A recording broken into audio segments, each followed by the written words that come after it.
The population of La Crosse took a significant jump as thousands of college students moved into the city this month. The majority of those students need a place to live off campus, creating a high demand for rental properties. News 8's Lisa Klein takes a look at the dorm gap in the second part of her News 8 Investigates report. Mike, some people might be surprised to learn just how many college students are looking for rental properties in our community. Take a look at these numbers. At the University of Wisconsin-La Crosse, there are 9,600 full-time undergraduate and graduate students this year. The university has beds for 3,555 of those students. At Viterbo University, there are 1,384 full-time undergraduate students. They have dorm capacity for almost 700 students. And at Western Technical College, their student population this fall is 1,922, with space to provide housing for 200 of those students. That leaves almost 8,500 people who need to find a place to rent in the city.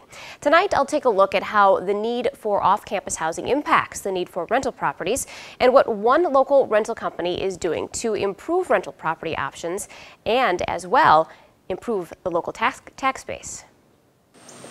This quiet neighborhood is just a few blocks from the hustle and bustle of busy college life. After class, thousands of students walk to their rented homes and apartments, many of which are within La Crosse neighborhoods. They're a good part of our community. I like having them in town. But the lifestyle of a college student can sometimes differ from the lifestyle of families. We had our neighborhood all families, and then one house went to rental, and we've seen how that's changed with them not taking care of property and liking parties and loud noise and not being considerate of neighbors, and so that's been tough. The owner of a La Crosse rental company believes his newest development could be a win-win for students and the community. I think one of the obvious solutions is high density. This is what high-density housing looks like. It's a 58-unit apartment complex which will house 170 people.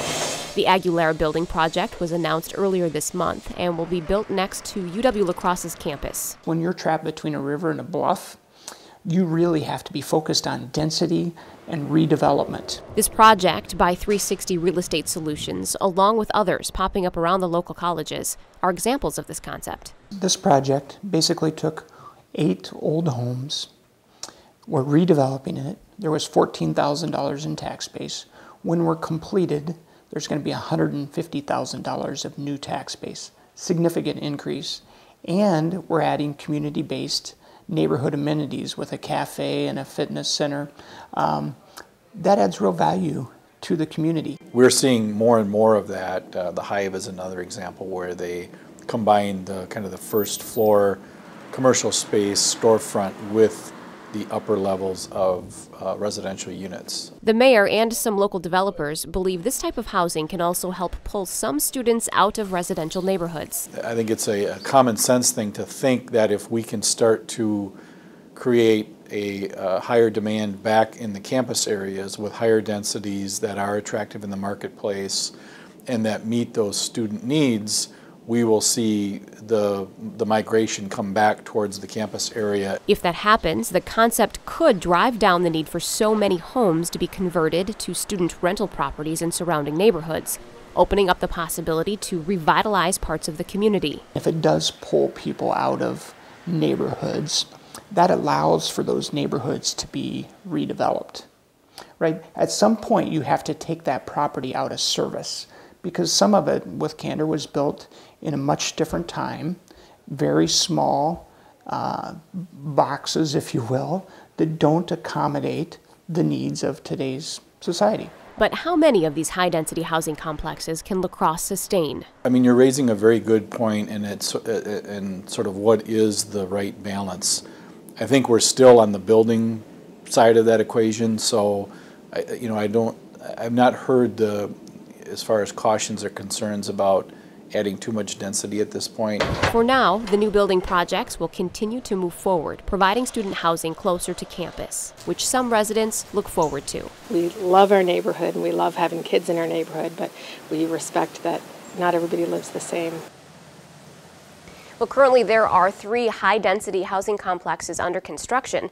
The complex known as the Hive on Badger Street was built about 2 years ago. Well, clearly there's a need for this high-density housing in the area, but are there any challenges that come along with it? Yeah, the mayor says parking is another concern. Currently, the city requires 1 parking space for every bed in a complex. Well, the Aguilera project didn't actually have enough spaces for renters, so the developers partnered with UW-La Crosse. UW-La Crosse is going to provide some parking spaces on campus for those renters. However, the mayor says there are still people in the community that aren't very happy with the solution, but he says he and the city council are always open to listen to any type of creative solution that people in the community might have when it comes to parking needs in the city. Yeah, that's another struggle that the city's having. Okay, thanks, Lisa.